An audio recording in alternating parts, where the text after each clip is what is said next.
Washington angle کے ساتھ میں ہوں خاور شمس الحسن۔ کافی عرصے بعد بات ہو رہی ہے، کچھ طبیعت میری خراب چل رہی تھی، نزلہ زکام بہت سخت تھا، بات کرنے میں دشواری تھی، اس لیے میں کوئی ولاگ ریکارڈ نہیں کرا سکا۔ پچھلے عرصے کی جو ڈیولپمنٹس ہیں پاکستان میں، ان کو جب آپ دیکھتے ہیں تو سوائے ایک اداسی، ایک فرسٹریشن، ایک ہیلپ لیسنس کا احساس ہوتا ہے کہ جو ہمارے ملک میں سوچنے سمجھنے والے لوگ ہیں اور جو یہ سب کرنے کرانے والے لوگ ہیں وہ بالکل مختلف ہیں۔ جو کر رہے ہیں وہ سوچ اور سمجھ نہیں رہے، جو سوچ اور سمجھ رہے ہیں وہ کر نہیں رہے۔ اب عمران خان کو 2 مہینے سے اوپر ہو گئے ہیں۔ پہلے انہوں نے ان کو اٹک جیل میں بند رکھا، قیدی نمبر 804 بنا کے، اب لے آئے ہیں جی ان کو اڈیالہ میں، جہاں میرا خیال ہے ان کا نمبر 943۔ اٹک جیل میں سنا تھا کہ جو ان کو سیل دیا گیا تھا اس میں کچھ گنجائش تھی، وہاں وہ ٹہل وہل سکتے تھے، اپنی کوئی ایکسرسائز کر لیتے تھے، یعنی اپنے آپ کو فزیکلی فٹ رکھا ہوا تھا۔ اور عمران خان ایسا شخص ہے کہ جو فزیکل فٹنس سے ہی اپنی باقی ساری فٹنس لیتا ہے۔ یہ اب ان کو بھی اندازہ ہو گیا ہے جنہوں نے ان کو پکڑا ہوا ہے، اور اب ان کو جو اڈیالہ جیل ہے اس میں سنا ہے کہ ایک بہت ہی چھوٹا سا کمرہ بھی شاید اس کو نہیں کہنا چاہیے، 7 فٹ بائی 7 فٹ کا کمرہ ہے، شاید اس کی ہائٹ بھی کوئی 6 ساڑھے 6 فٹ ہے۔ عمران خان خود 6 فٹ کے آدمی ہیں، تو مطلب یہ کہ ان کو ایک کلاسٹروفوبیا والا ایک کا وہ دیا جا رہا ہے تاثر، ان کو بریک کرنے کی۔ 2 مہینے ہو گئے، ابھی تک تو وہ بریک ہوئے نہیں ہیں۔ علیمہ خان جو کہہ رہی ہیں وہ یہ کہہ رہی ہیں کہ وہ بالکل صحت مند ہیں، تندرست ہیں، اور اب جو مرضی کر لیں وہ نہیں ٹوٹے گا، اور سب جانتے ہیں اس بات کو۔ عمران خان کے دشمن بھی یہ بات جانتے ہیں کہ عمران خان جو ہیں وہ اپنی بات کے پکے ہیں، وہ جو ایک دفعہ فیصلہ کر لیتے ہیں اس سے پیچھے نہیں ہٹتے، وہ اچھا ہو فیصلہ، برا ہو فیصلہ، یہ تو وقت ثابت۔ کرکٹ کے زمانے میں ایک دفعہ وہ منصور اختر پہ آ کے اٹک گئے تھے، بار بار منصور اختر کو کھلاتے تھے اور یہی کہتے تھے کہ پاکستان میں اس سے زیادہ ٹیکنیکلی کریکٹ بیٹسمین نہیں ہے، اور منصور اختر جو تھے وہ ٹیسٹ میچ میں، انٹرنیشنل کرکٹ میں کچھ کر کے نہیں دیتے تھے، ہر سال ڈومیسٹک سیزن کے اندر وہ ہزاروں کے حساب سے رن بنا جاتے تھے۔ تو عمران خان جو ہے وہ ان کو اس کی پرفارمنس اور ان کی ٹیکنیک کی بیس پہ لاتے تھے، وہ نہیں پرفارم کر سکے انٹرنیشنل کرکٹ میں، تو کیا کیا جا سکتا ہے؟ اسی طرح سے عمران خان بزدار پہ اٹک گئے، اس کی ریزن ویسے کسی کو سمجھ میں نہیں آئی، لیکن اٹک جاتی ہے کبھی کبھی سوئی خان صاحب کی، مگر زیادہ تر خان صاحب کی سوئی جو ہے وہ کسی اچھے اور سچے موضوع پہ اٹکتی ہے۔ اس وقت وہ جہاں اٹکے ہوئے ہیں وہ یہ ہے کہ پاکستان کے تمام مسائل کا حل اس وقت free, fair and transparent elections میں ہے۔ اس کی وجہ کیا ہے؟ الیکشن بائی اٹ سیلف تو کوئی پینسیا نہیں ہے، کوئی علاج نہیں ہے، کوئی دوائی نہیں ہے کہ الیکشن ہوں گے تو سب کچھ صحیح ہو جائے گا۔ جو بات کہنا چاہ رہے ہیں وہ یہ ہے کہ اگر فری اینڈ فیئر اور ٹرانسپیرنٹ الیکشن ہوں گے تو اس کے نتیجے میں جو حکومت مورز وجود میں آئے گی اس کو عوام کی تائید حاصل ہوگی۔ عوام کی تائید یا پاپولیرٹی اس لیے ضروری ہے کہ پاکستان کو موجودہ معاشی مسائل سے نکالنے کے لیے کچھ سخت فیصلے کرنے کی ضرورت ہے۔ یہ کوئی کاسمیٹک قسم کے فیصلے، یہ کینسر کا علاج ایسپرین سے کرنا، یہ ڈالر کو زبردستی اوپر نیچے کر دینا، یہ حل نہیں ہے۔ یہ حل نہیں ہے پاکستان کے مسائل کا۔ پاکستان کے مسائل کا لانگ ٹرم سلوشن ڈھونڈنا پڑے گا۔ لانگ ٹرم سلوشن جو وہ پینفل ہے، فوری رزلٹ نہیں آئے گا۔ تو یہ وہی حکومت کر سکتی ہے جس کو عوام کی تائید حاصل ہو اور جس کو عوام کا بھروسہ حاصل ہو، عوام اس پہ ٹرسٹ کرتے ہو، وہ جو بھی ہو۔ یہ الگ بات ہے کہ اس وقت سارے سرویز یہ کہہ رہے ہیں کہ وہ جو بھی ہے وہ عمران خان ہی ہوگا، وہ پی ٹی آئی ہی ہوگی۔ تو یہ جو مسائل چل رہے ہیں ان کا کوئی شارٹ ٹرم سلوشن نہیں ہے۔ جو آرمی کر رہی ہے اس وقت، جو اسٹیبلشمنٹ کر رہی ہے، وہ کوئی نئی چیز نہیں ہے۔ ایوب خان کے زمانے سے ہوتا چلا آ رہا ہے. ضیاء الحق صاحب نے بھی کوشش کی, پرویز مشرف نے بھی کوشش کی, اب انڈائریکٹلی کوشش ہو رہی ہے, پس پردہ رہ کے کوشش ہو رہی ہے. یہ الگ بات ہے کہ پردہ جو ہے وہ اتنا پتلا ہو چکا ہے کہ صاف چھپتے بھی نہیں اور سامنے آتے بھی نہیں, لیکن اب صاف چھپ بھی نہیں رہے اور سامنے بھی آ رہے ہیں. تو یہ سارے جو مسائل ہیں جو عمران خان پہ فوکس کیا ہوا ہے, جو عمران خان کے بارے میں ایک یہ اڑائی جا رہی ہیں افواہ کہ جی ان کو ہارٹ اٹیک ہو سکتا ہے, جو فیصل واوڈا نے کہہ دیا, یا کسی اور نے کہا کہ جو عمران خان کو تو کوئی بیماری نہیں ہے. عمران خان کے جو آخری ٹیسٹ ہوئے تھے تو ان کو تو ڈاکٹروں نے یہ کہا تھا کہ جی فزیکلی جو ہیں آپ 30 ایئر اولڈ ہیں, یعنی وہ اس وقت 71 سال کی 71ویں ان کی سالگرہ تھی یہ جو ابھی گزری ہے. ہی فزیکلی جو ان کی فزیکل ایج ہے وہ تو کسی 30 ایئر اولڈ کی طرح ہے. ان کا دل, ان کے پھیپھڑے, ان کی جگر, ان کی سب چیزیں جو ہیں اللہ کے فضل سے بالکل وہ صحت مند ہیں. تو یہ کیوں پھیلائی جا رہی ہے؟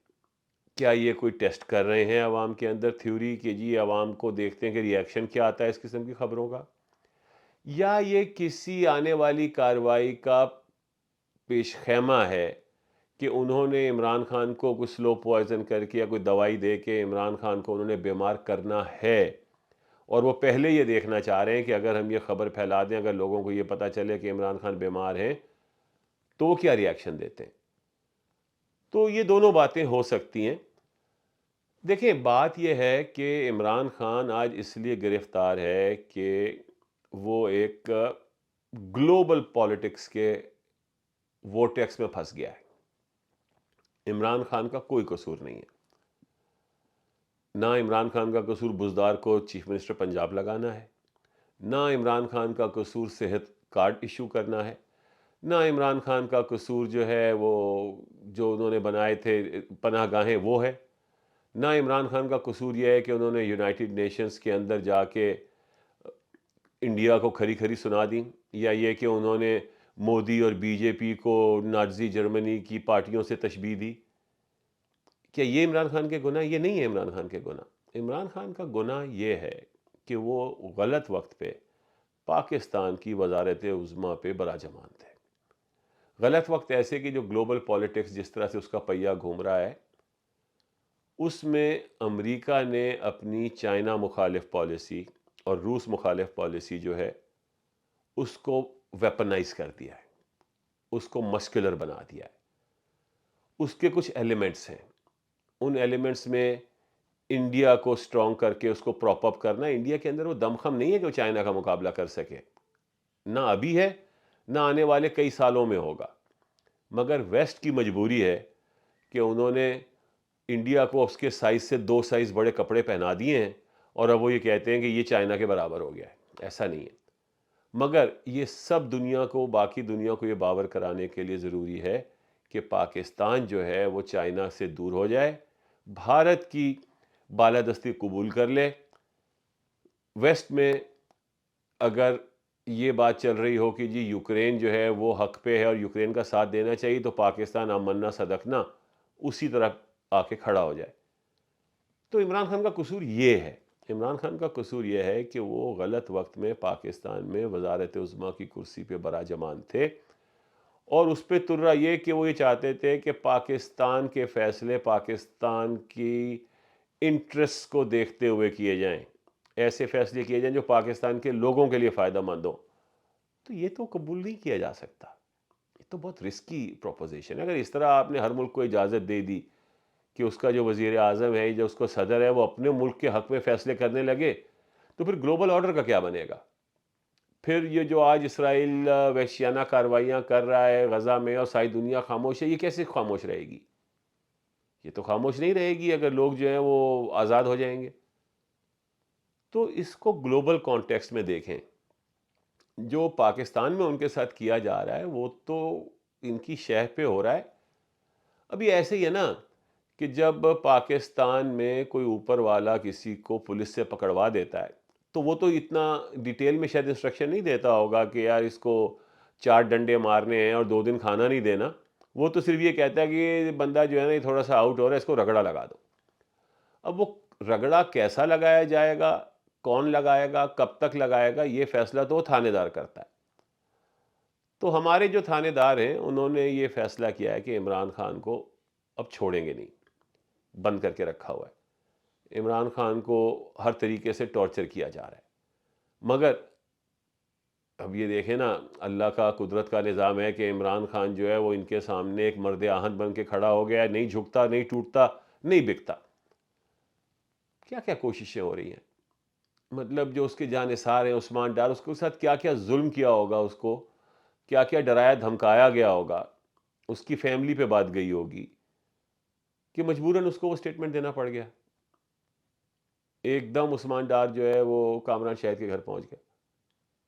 صداقت علی عباسی، ٹھیک ہے، ان کی وہ ویڈیو بھی آ گئی جس میں وہ اپنے گھر پہنچے ہیں اور ان کے چہرے پہ زخموں کے نشان ہیں، زد و کوب ہونے کے نشان ہیں، لیکن اس کا میک اپ کرا کے ان کو عادل شہزاد کے ساتھ بٹھا دیا گیا۔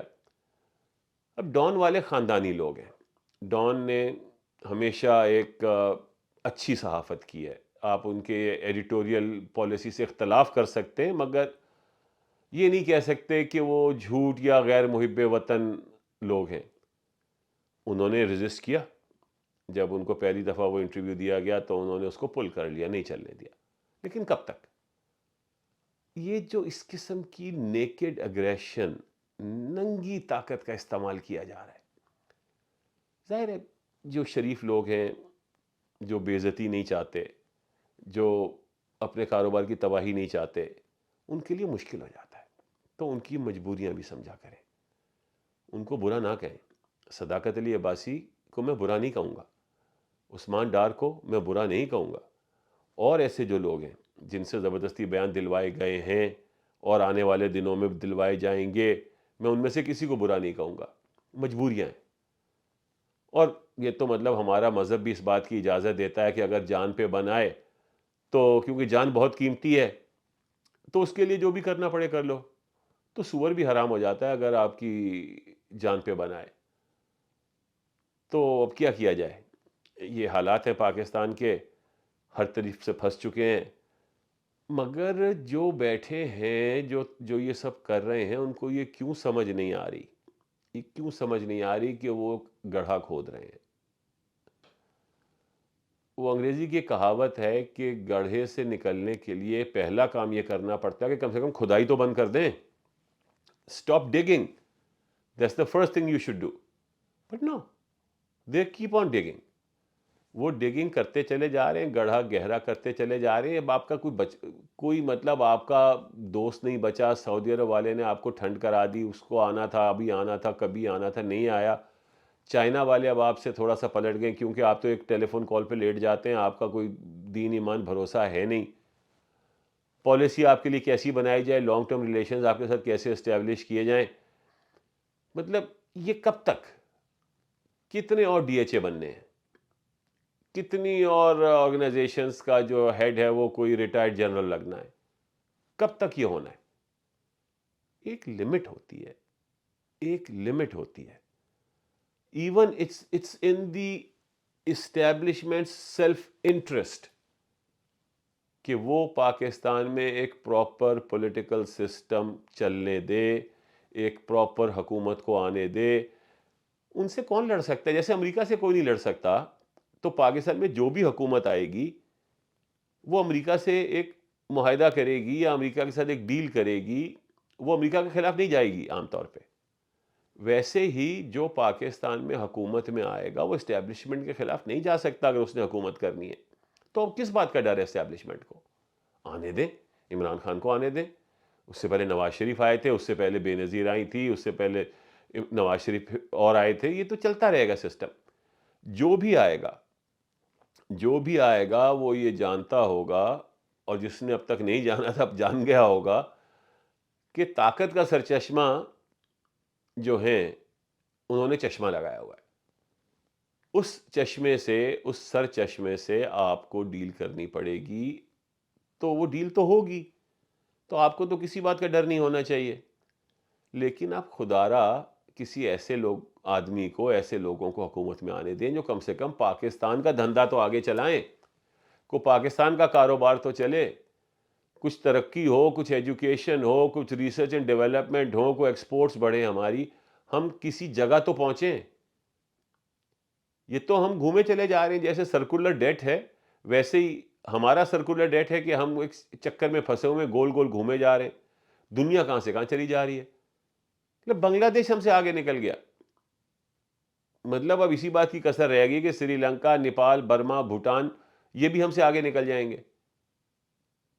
تو ہم جو ہیں، جو ایک وقت میں مسلم دنیا کا تاج ہوتے تھے، ہم نے جناب نیوکلیئر بوم بنا لیا تھا، ہم کہتے تھے ساری مسلم دنیا اس پہ فخر کرتی تھی، آج ہمارے منہ پہ تھو تھو کر رہی ہے کہ یہ آپ ملک ہیں، یہ آپ کی عزت ہے، یہ آپ کی بیک بون ہے. کسی قابل نہیں چھوڑا ہمیں. ہمارے تو آنکھیں تو جھکی ہیں، سر بھی جھکے ہوئے ہیں. ہم سر اٹھا کے بات نہیں کر سکتے. ہم جو لوگ یہاں باہر غیر ممالک میں رہ رہے ہیں، ہم پہلے انڈینز کی آنکھوں میں آنکھیں ڈال کے بات کرتے تھے. کمزوریاں تھیں ہماری، مگر اس کے باوجود. مگر اب تو ایسا ہے کہ جیسے آپ بھری محفل میں بغیر کپڑوں کے بیٹھے ہوں. جب آپ کے کپڑے ہی نہیں ہیں تو آپ کیا کسی سے بات کریں گے، کیا ڈائلاگ کریں گے، کیا جواب دیں گے؟ خاموش ہے، سر نیچے جھکایا ہوا ہے، آنکھیں نیچے کی ہوئی ہیں. جو وہ کہتے ہیں جی آپ کو $1 بلین کا لون ملتا ہے تو آپ چھلانگیں مارتے ہیں، ہمیں دیکھیں کہ ہماری ایک کمپنی نے $8 بلین کا آرڈر دے دیا ہے جہازوں کا. جی ہاں، دے دیا ہے. اور جی ہاں، ہماری اب ایسی ہی مجبوریاں ہیں کہ ہم $1 بلین کے لون ملنے پہ ایک دوسرے کو مبارکباد کے پیغامات بھیجتے ہیں. تو یہ سب جو ہے، یہ بہت خطرناک صورتحال ہو چکی ہے. پاکستانی نا امید ہو چکے ہیں. جس نمبر میں پاکستانی پاکستان سے بھاگ رہے ہیں، میں تو یہ دیکھ رہا ہوں کہ کچھ عرصے میں اگر یہ ایسے ہی چلتا رہا تو شاید پاکستان میں آپ کو کوئی بھی اسکلڈ آدمی نہیں ملے گا. تو یہ ساری چیزیں کیا آپ کو نظر نہیں آ رہی ہیں؟ کیا آپ کو یہ رپورٹوں میں نہیں بتایا جا رہا کہ پاکستان کا کیا حال ہے؟ تو پھر کیوں ایسے کام نہیں کرتے کہ پاکستان ٹھیک ہو جائے؟ پاکستان چلے گا تو سب کچھ چلے گا. پاکستان ترقی کرے گا تو آپ بھی ترقی کریں گے. پاکستان اور خوشحال ہوگا تو آپ اور خوشحال ہوں گے. جو آج ایک پلاٹ جو ہے وہ اگر 20 کروڑ کا ہے تو وہ 40 کروڑ کا ہو جائے گا. اور ایسے 40 کروڑ جن کی کوئی مارکیٹ میں ویلیو ہوگی. مگر خدا را ہمیں کام تو کرنے دیں. ہم اتنے ہی ذہین ہیں جتنے کوئی اور قوم ہے، ہم اتنے ہی محنتی ہیں جتنی کوئی اور قوم ہے. ہمیں بھی ایک سیلف رسپیکٹ کا احساس ہونے دیں. تو رحم کریں پاکستان کے اوپر. بہت بری طریقے سے پھنسا دیا آپ نے. اپنے اوپر بھی رحم کریں، پاکستان کے اوپر بھی رحم کریں، اور ہمیں موقع دیں کہ ہم اس دلدل سے باہر نکلیں، ملک کو آگے لے کے چلیں. All is not lost yet. So please please سوچیں اس کے اوپر. دیکھنے کا بہت شکریہ. دیکھتے رہیں. Please like, subscribe and click on the bell icon. Thank you.